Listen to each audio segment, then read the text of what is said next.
So, Boris Johnson is in full-on save-his-own-skin mode, or as he's calling it, Operation Save Big Dog, a term he apparently gave to himself.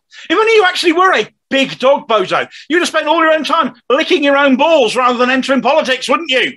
When posh boys are in trouble, they sack the servants. They're the wise words of former Labour MP Dennis Skinner. And that is exactly what this Operation Big Dog is all about. Apparently a list is being drawn up of officials who could take the fall for him so as to limit the fallout of the Sue Gray investigation. It does imply there's some fear about what Sue Gray will conclude. So people like Johnson's private secretary who sent that email and his chief of staff, people definitely part of the machine, but nobody that would ultimately derail Johnson's political aims or indeed his own job.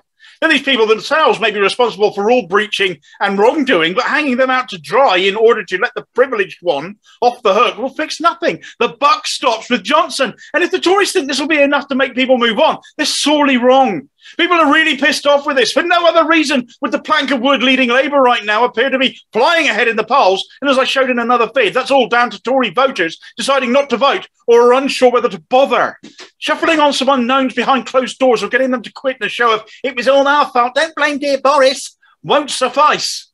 The allegations now are coming in so thick and fast, it's genuinely challenging to keep up with them all. We've Wine Time Fridays now, where number 10 staffers let their hair down every week to the point they had a £142 fridge delivered to cater for it.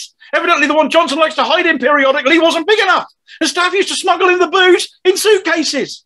Once there was a travel ban in March of last year, Johnson and Carrie Antoinette swanned off to Chequers. Blame that one on your staff, big dog.